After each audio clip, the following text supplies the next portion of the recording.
Good morning. Welcome again to Morning Devotions. Thank you again so much for our time together. Please don't forget, worship our wonderful God tonight at 7 o'clock, main campus. It's a great wow night.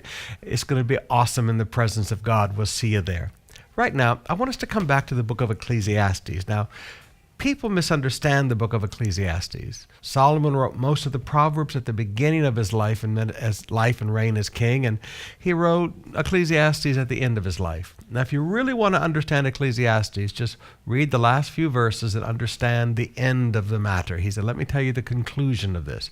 Serve God, fear God. But Solomon lived a large part of his life away from God, seeking pleasure, 700 foreign princesses as his wives. He never married a Jewish wife. That's why to this day the Jews reckon your Jewishness based on your mother's line, not on your father's line, because of Solomon. He changed the entire culture. And God could not choose a successor for him. So as he gets down near the end of his life, he's very depressed because he realized he has left no qualified heir to take over as king. And he realizes, I've really messed up. So everything is meaningless. In chapter 2, verse 21, he writes, "For a man may do all his work with wisdom, knowledge, and skill, and then must leave all he owns to someone who has not worked for it. This too is meaningless." Let me talk to you for just a moment about inheritance.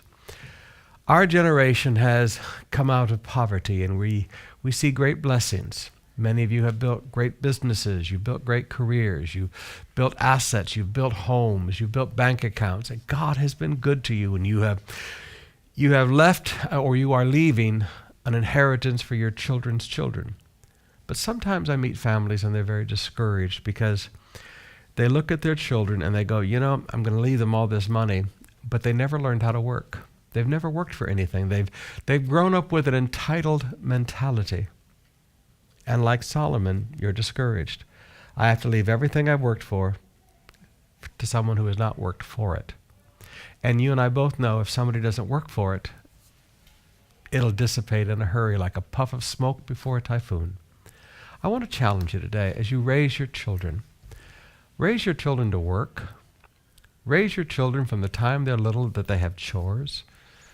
Even though your family is prosperous, don't have maids and drivers do everything. Teach your children to clean up after themselves, to take care of things.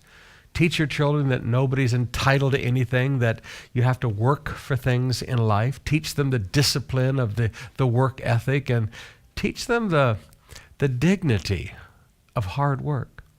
Now, if you'll do that, as you get down near the end of your life, you look at sons and daughters that are hard workers. And you know that as you leave this inheritance that you've worked for all of your life, as you leave this inheritance to your children, you know that your children are going to take it and take the family to a whole new level of prosperity and blessings for the next generation. Because you didn't just leave them money, you taught them how to work.